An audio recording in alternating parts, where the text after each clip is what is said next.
Good morning, friends and soul family. Welcome to another episode of Lotus in the Light. So happy you could join me. Let's just open ourselves up right away. I've already been, um, I just finished my morning meditation, so I've been in quite a bit of meditation.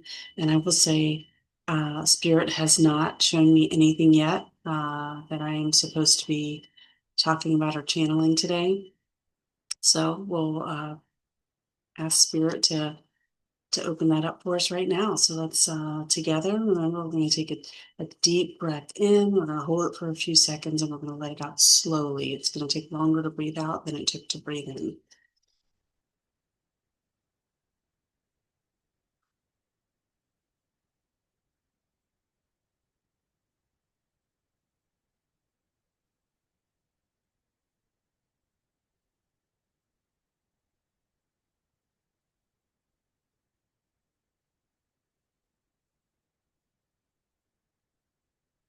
We're just opening our crown chakra space, inviting in only Spirit of divine love and light to join us, to co-create with us this experience, this moment where we invite in miraculous messages of divine love and light that are healing, that are helpful for all of our journeys forward as we move throughout today. Okay, well, let's get after it. So,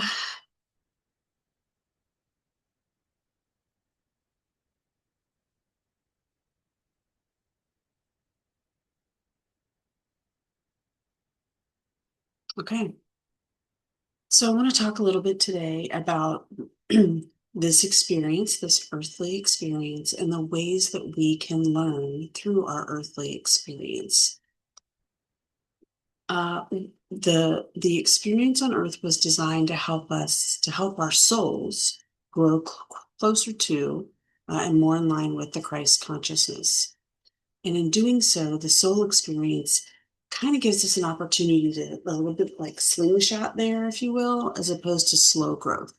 And so here's how I'll explain it.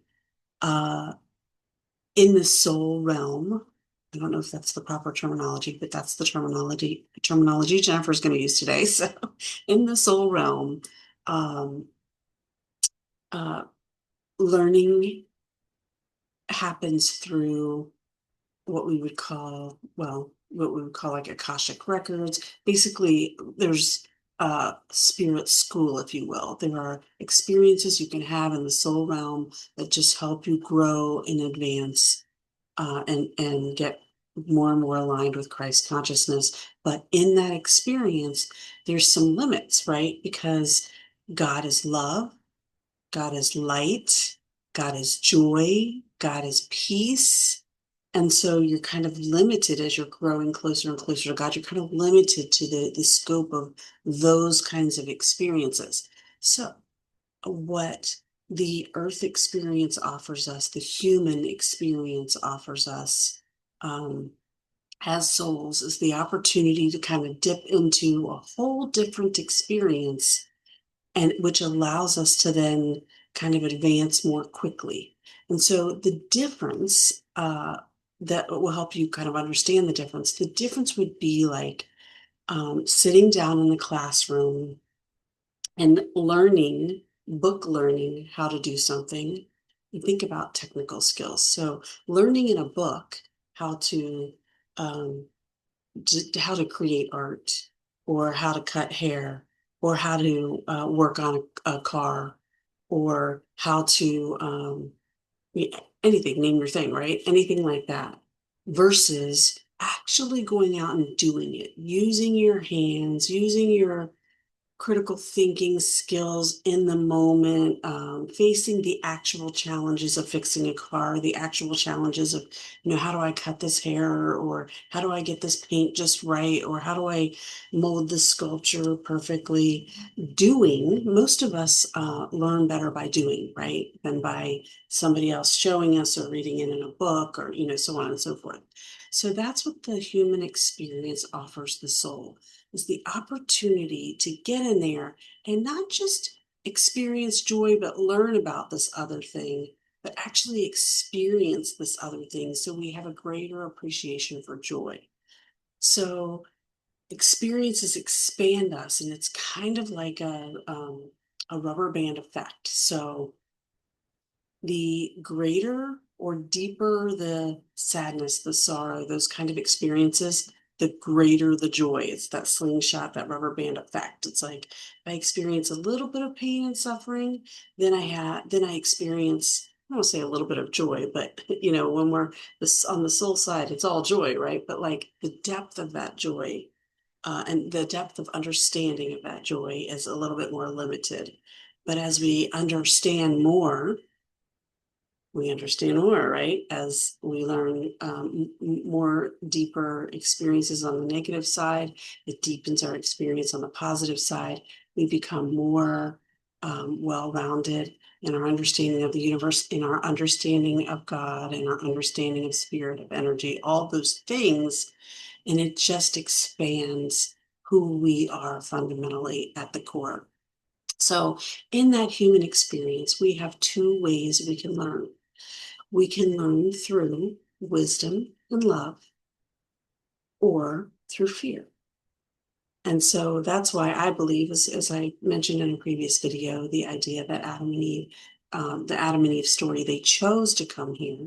They chose to be veiled from the light so that they could have this experience of a life where they're making choices rooted in wisdom and love, or rooted in fear, where they're rediscovering that wisdom. And that's what we're doing. We're rediscovering. Have you ever learned something and you're like, man, I knew that. I knew that at the core. I have things now that I think all the time that I'm like, I'm waiting for science to catch up, but I just fundamentally know. I'll give you an example. I have a deep sense that our um, that our health and things like our physical health uh, and and how our body reacts to external things is deeply, deeply, deeply rooted in our spiritual health and our emotional health. So like things that we think of as bad today, foods that we might take in, things that might cause reactions to our body. I feel like um, as we continue to be awakened and enlightened, those things have less and less of a negative effect because our body knows how to take in what's good for us, expel what's not good for us, right?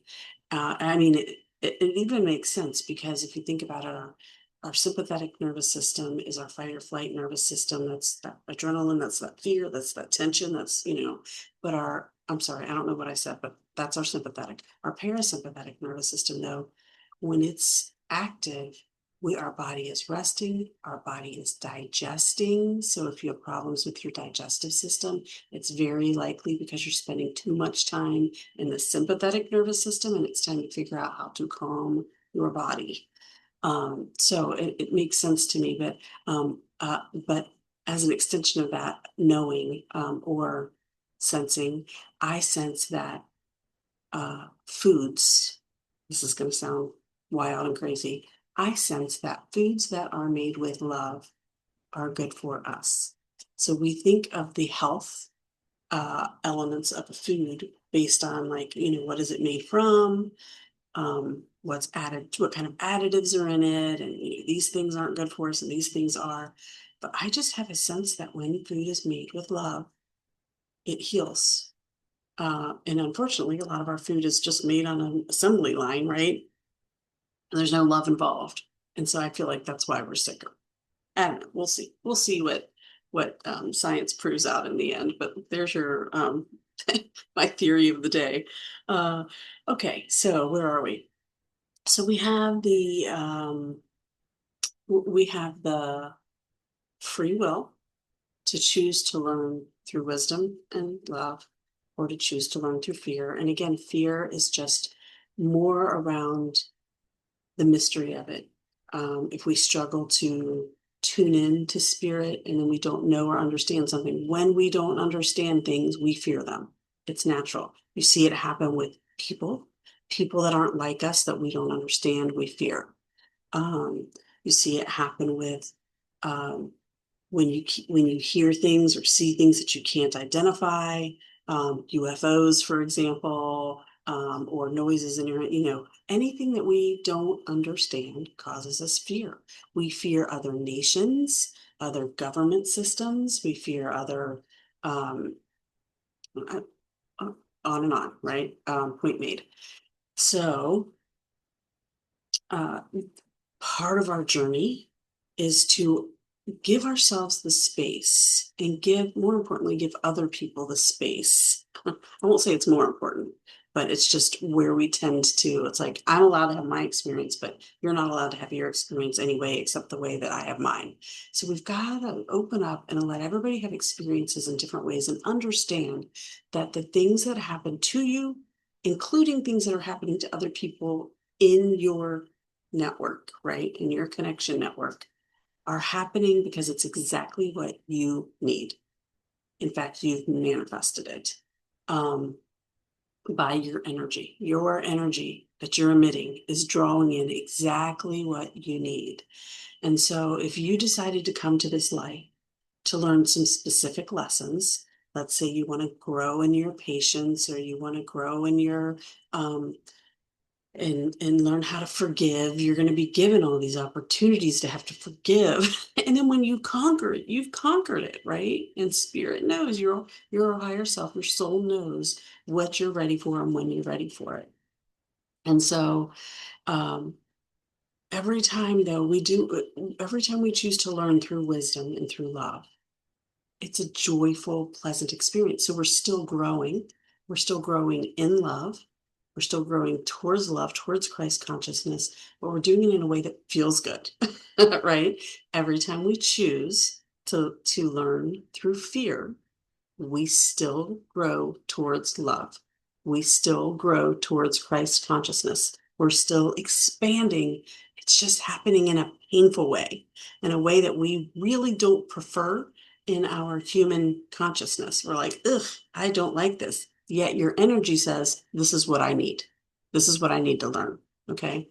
And so I'm gonna play that out in a human experience. Okay. Let's say somebody that has an addiction. Pick your addiction: food, drugs, alcohol, shopping slash spending, whatever your addiction is. It is providing an emotional feeling for you that you need. And most, addictions in general are destructive, right? They're not really healthy for us in the long term. But let's look at somebody who, let's say, let's take a drug addiction for an example, because that's something that not just can destroy your life in financial ways, family, that kind of thing, but can literally take your human life, right? You could literally die from this, right? So it just seems like something that we should never, ever, we should always be trying to get people off of drugs and trying to, whatever. But let's take a situation where somebody has experienced extreme trauma throughout their life, perhaps even extreme trauma that they've carried on from ancestors. That's generational trauma in their DNA, which has been scientifically proven to be a thing. And then I'll even take that one step further and say you might be carrying trauma from past human incarnations as well. If you don't believe that, that's okay. That's fine. Think about it in terms of your own life here and maybe that generational trauma coming in. So you are carrying this trauma in your body. It's creating energy blocks. It's creating disease, things like that, pains. But it's not allowing the flow of energy in the way that it naturally needs to do. It could be inhibiting your ability to connect with spirit. You're finding these experiences are weighing you down. You don't know how to break out. For a lot of people, these addictions, I say a lot of people, all of us that suffer from some kind of addiction, and I would say most of us in the human experience do to some degree. Um, it, it is protecting us. Those drugs are creating a feeling in us that's protecting us in that moment when we choose that path. Is there a path of light and love that you could choose instead? Yes, because you can have that same feeling through that connection with spirit, through opening yourself up to the love and the light, through the shedding of the limiting beliefs that says, I'm not worthy, I'm not loved, I'm not capable, nobody wants cares about me anyway, whatever it is that you're telling yourself. If you can open yourself up to the light and the love, and you can shed those things without going through an addiction. But look, most of us don't, do we? Because these traumas are heavy burdens, and they are deep, deep emotional wounds, deep. And we have been taught over the last however many generations that we don't need to unearth that stuff. You just keep that down, forget about it, move on. And so it's deep. And it's not just deep for you, but it's deep for generations, right? And so somebody in that lineage, in that human lineage of your family, has to decide, I'm going to break the cycle and I'm going to start unearthing this stuff, you know? And they're not thinking about it that way. They're not thinking about I'm healing generations. They're thinking about like, I'm ready. I'm ready to do something different. And that's what those addictions do. They protect us and help us feel safe, or they numb us from feeling anything sometimes, right? It's about just numbing us until, and again, it's like follow your joy. And that's probably bringing, this is going to be very controversial, I'm sure. That's probably bringing somebody some joy for a hot minute, right? But again, it's addictions are really rooted in fear. There's a fear of something you don't want to face. You're masking it, you're numbing it. You don't want to deal with the emotions. You don't want to deal with the hurt. You don't want to deal with the abandonment, whatever it is. You don't want to deal with the fact that you don't feel safe. So you numb. So at some point, that's not going to feel good anymore. It's not going to feel like your highest and best. It's not going to feel like joy. And when that happens and you're ready to shed that, you will. But for now, it's exactly what you need. And I hate to say that because nobody needs to be addicted to drugs or addicted to food or, you know what I mean? Nobody really needs to take that path, but that's free will. And so those of us on the outside looking in want to speed along the process of recovery. But there's much healing that we don't understand. We don't get to put the timetable on that. That is between that soul and God. And we just have to have the grace to give them the space. Now, obviously, boundaries are very healthy for those of us on the outside of that. So we have the right, we have the free will to say, I love you. I'm going to support you the best way I can, but I will be removing myself from the circus that is addiction. I will not participate in this with you.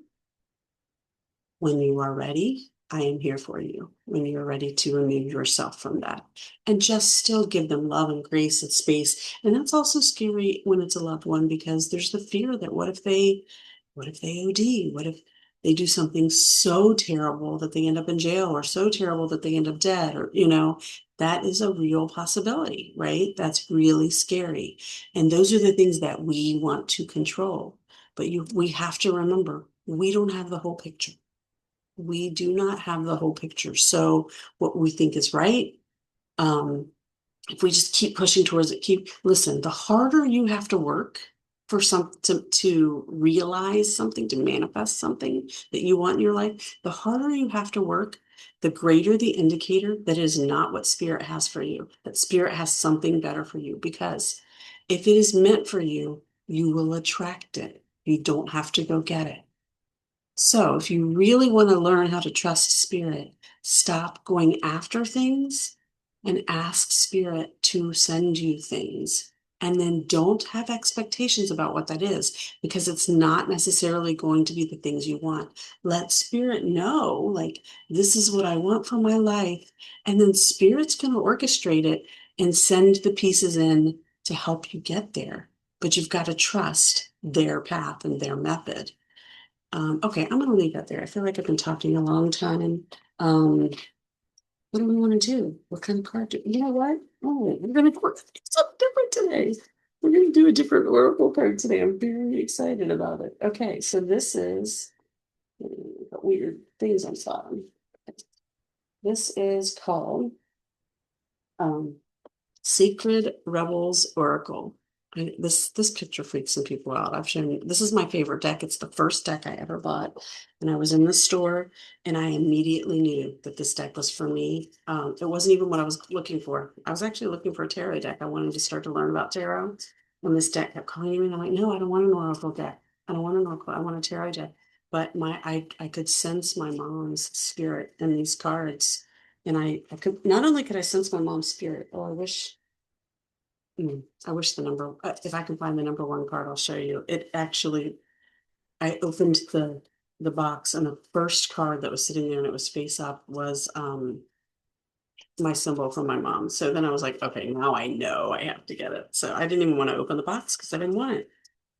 Weird. This one, sorry, that was a card that I drew yesterday and yeah, and I put it in upside down. So I'm gonna, I mean,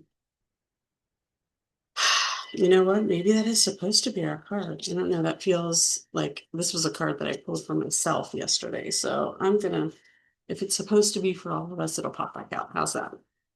Um, it didn't really pop out. It just happened to be, I noticed it was upside down. So, okay. All right. So I'm excited about this one. Oh, something popped out. Shock of the New. Oh, this is a new card. Shock of the New. Okay. Shock of the New. What number is this? Ah, number 6. This is great. Okay, so we've been pulling fives for the last couple of days. So fives, and I'll even take a step back. 4 is like it's about foundation. It's about getting into and grounding into like a solid foundation, feeling safe, right? And then you move into the 5 where it's like, okay, now that you've got a solid foundation, you are ready for some transformation, right? You've got something that you can root and ground into. You're ready for some transformation. So 5s can be about conflict. Like these are some things that you're ready to learn and grow through. And now it looks like you're ready to emerge on through from that 5, assuming this is the same group or whomever is watching this, and we're ready to move into that 6 phase. It's like, okay, we've learned this lesson. Okay, it doesn't mean you've achieved all the things, right? These are constant cycles, but whatever lesson you needed to learn in this time, you learned, you're kind of coming out of that. And um, and you're moving out of conflict into solutions. You're starting to like, oh, I can, whatever the thing is. Here is my throat chakra. Look, throat lighting up. That's it for me. Finding my voice, doing these videos unscripted is the conflict I was in, and I'm moving through that. I'm finding the solution, and I can see it here with her throat chakra. There's some sacred geometry on that throat chakra, and that's important. Sunflowers. I mean, just um, the sun is everything, right? And so just being illuminated, your mind being illuminated. There's music here, there's speakers and a piano. And so it's like something beautiful and melodic and divine is happening in you today. Okay. And for, yeah, in this time, I'll say. Okay, this is number 6. All right, shock of the new. And I may not read all of this because it can be quite long, but I'll hold it up for you. Mm, I love this. What wild, unconventional voice is calling to you? Can you hear it? It is so different and so unusual, it might be hard to decipher, like hearing an unfamiliar language for the first time. It might be hard to discern with great clarity now, but there's an affinity between you and this strangely beautiful newness seeking to manifest. This oracle says there's a stirring at the deepest level within you. Something new will break through, and the process of this birth may be a shock to you. The shock will transform into great joy and a sense of tremendous liberation. But you must bear the strangeness first. That strangeness might be something that rattles your beliefs about yourself and your world, daring you to become more of yourself, more open to where life is leading you, and more willing to be the unique, sacred art being crafted by the hand of the universal creator. Nature never shies away from strange beauty. She allows for endless diversity, and her sacred works are often peculiar and stunning. You live within her field of creative grace as a specially created work that also creates. You are being asked to surrender any fear you may have of being seen as exotic, unusual, eccentric, or bizarre. You are being asked to make peace with strange beauty and let it happen through you in creative flow. Perhaps you need to allow conventional ideas of beauty to become even more inspired and open.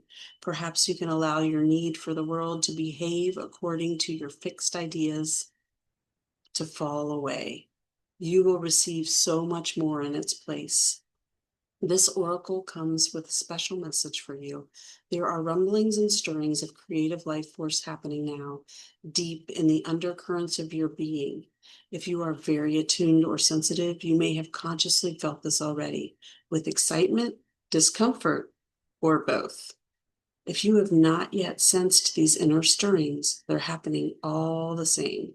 So be on the lookout for the big shift of new birth, the shock of the new, the unconventional, the strangely beautiful, and the disturbing liberation of that which is foreign stepping into your life. This is life creating the stage upon which you will experience greater fulfillment. That's right. This, whatever experiences you choose in this life, whether through wisdom or fear, it is ultimately for your greater fulfillment. Know that. Trust that. Pray about it if you're not sure. That could be a foreign concept. Pray about it. Don't be nervous if the rumble of change turns into a mighty roar that rocks boats, bursts forth as novel ideas, and changes things in a way that is out of your control. This is life happening. Free fall into it. The oracle of the shock of the new comes to you saying, the old way is on its way out. You are being invited, dragged, nurtured, and coerced into the new. You can handle it. This oracle brings you guidance. You are about to encounter something new and different in your life. This is helpful. Don't reject it. No matter how small or insignificant or how powerful and life-changing it may seem to be, you are being asked to dispense with your reliance on the past and what have been your tools to navigate life. I'm going to repeat that because that ties into our message today. You are being asked. This is where, and I'm going to use for the Christians out there, I'm going to use the word repentance. When we choose to stop learning through these patterns of fear and start learning through wisdom and love, that's repentance. That's when we're saying, I'm done with this method, with this behavior, with this path that's not serving me. And I'm ready to turn towards something new and different. And it will be new and different. It's not going to be one of the patterns of the world, Romans 12:2. Do not conform to the patterns of the world. Be transformed by the renewing of your mind. That is my favorite scripture, and it has been for decades. Be transformed. It's not going to look and feel like anything of this world when you choose that different path, that higher path of wisdom. So I'm going to repeat this. You're being asked to dispense with your reliance on the past and what have been your tools to navigate life. You have outgrown your old methods. You will have to fly by the seat of your pants. That's what I was saying. Stop going and seeking. Let Spirit know what you want and then receive, attract. Spirit will send you exactly what you need to get what you want. And what you need may be a difficult path based on your vibration. It may be an easy path through love and wisdom based on your vibration. That's your choice. Your vibration is your choice.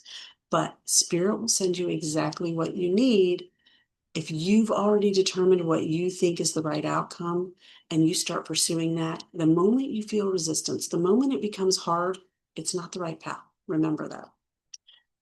So you've outgrown your old methods. You will have to fly by the seat of your pants, so to speak, as you experiment with new ways to be. Life will show you the way. I'm going to leave it right there. Thank you so much. I love you all. I love that we are collectively growing the light of this global consciousness. We're going to do this together. Yes, we're bringing peace, love, joy, harmony. Peace out, everybody.